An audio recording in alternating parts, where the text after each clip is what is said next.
I know this is going to ruffle some feathers, but I'm sorry, people. CM Punk is the most overrated wrestler of this generation. I know a lot of y'all don't like to hear that. I know he's a lot of you guys' hero. But let's do a deep dive into his career for a second, right?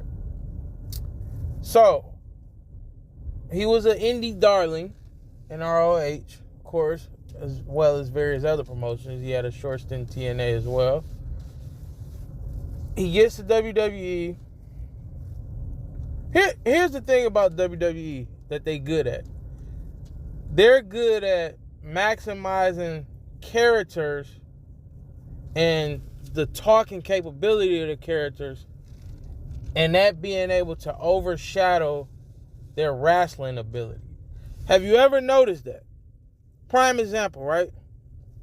Shawn Michaels and Bret Hart weren't the best talkers at all, but they had charisma. They had that aura. They had the great wrestling attire. They had the look. They had the appearance. They had the move sets.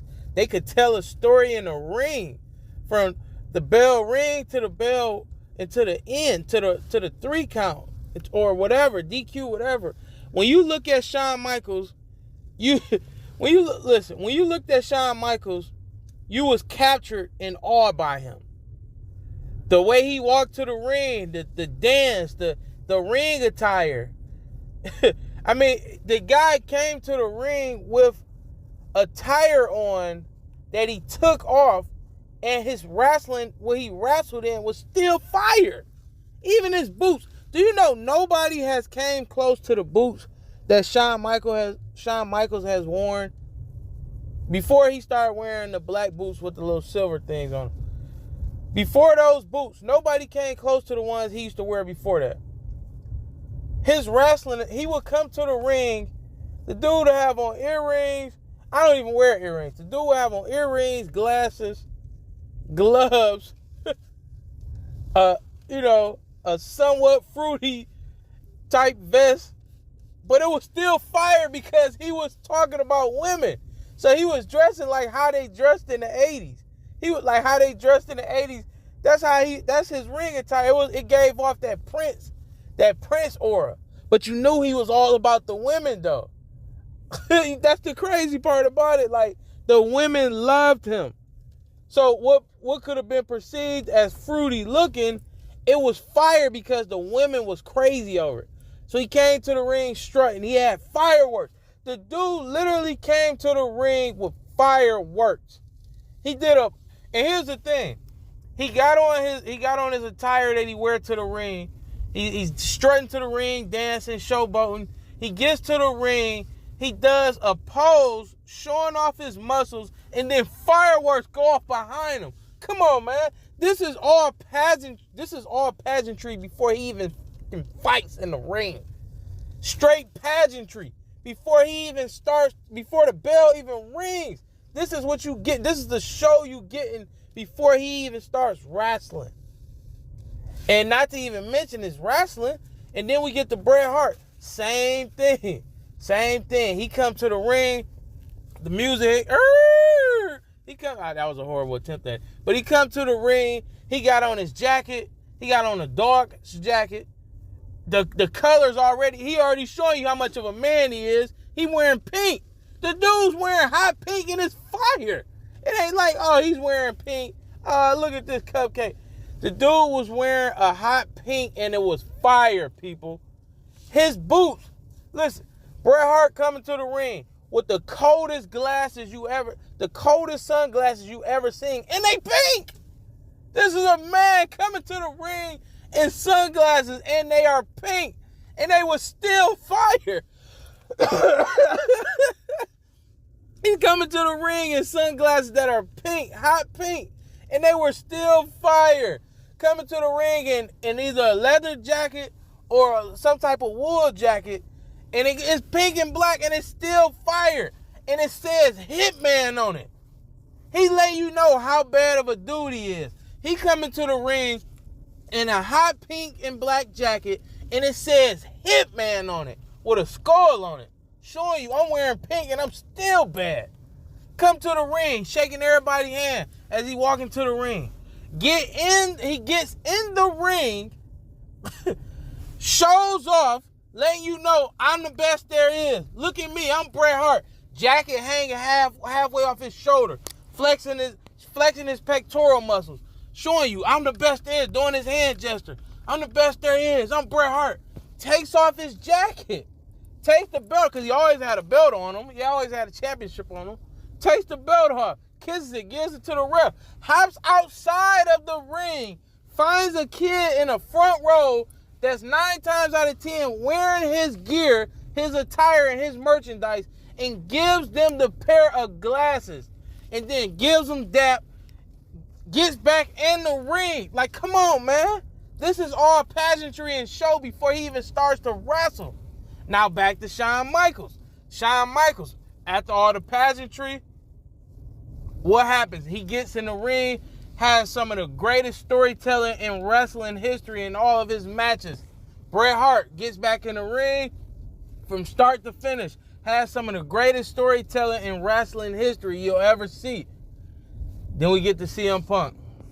Come to the ring, mediocre attire, mediocre build, out of shape, slow-paced wrestling.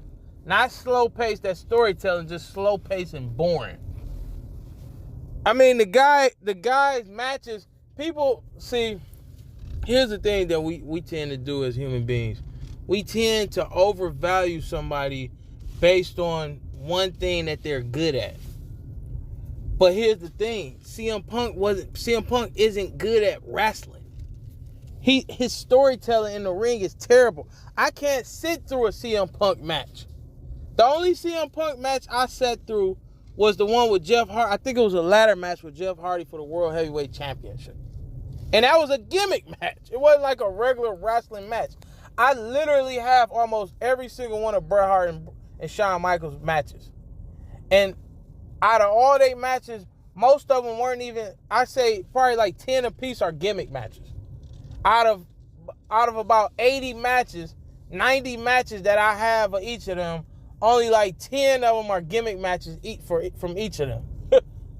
CM Punk, like, the guy got over massively because he was dropping truth bombs about things that everybody knew but nobody was saying, and it made him, it elevated him in the fans' eyes because they said, oh, this guy's saying stuff nobody's ever said. He's taking it to the man.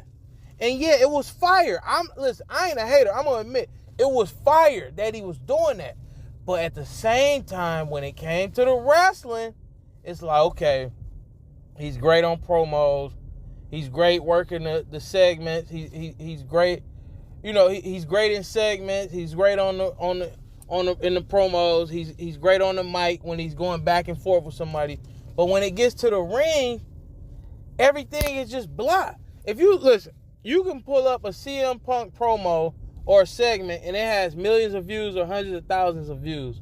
You pull up his matches, not so much. Why? Because the storytelling and what is his move? What is CM Punk's moveset? Give me 5 CM Punk moves, and that's not his finisher. You can't, because he has no direct moveset. I mean, like people, the guy, then he's always hurt. He's always hurt. The best thing CM Punk had going for him was the straight-ass society gimmick.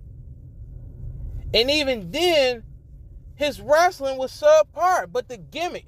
See, the WWE made wrestling a thing of entertainment, where your gimmick, your mic skills, and your promos elevated you more than your in-ring ability, which is why back in the day, in the Attitude Era, most of the matches were cut short due to interference or had some type of gimmick stipulation or never went over a certain amount of time or was never allowed to be just purely wrestling because they didn't want that to be the thing. They wanted you to be entertained by chair shots, being slammed through the table, fighting out in the crowd, fighting outside, interference from Vince McMahon or somebody of a authority figure.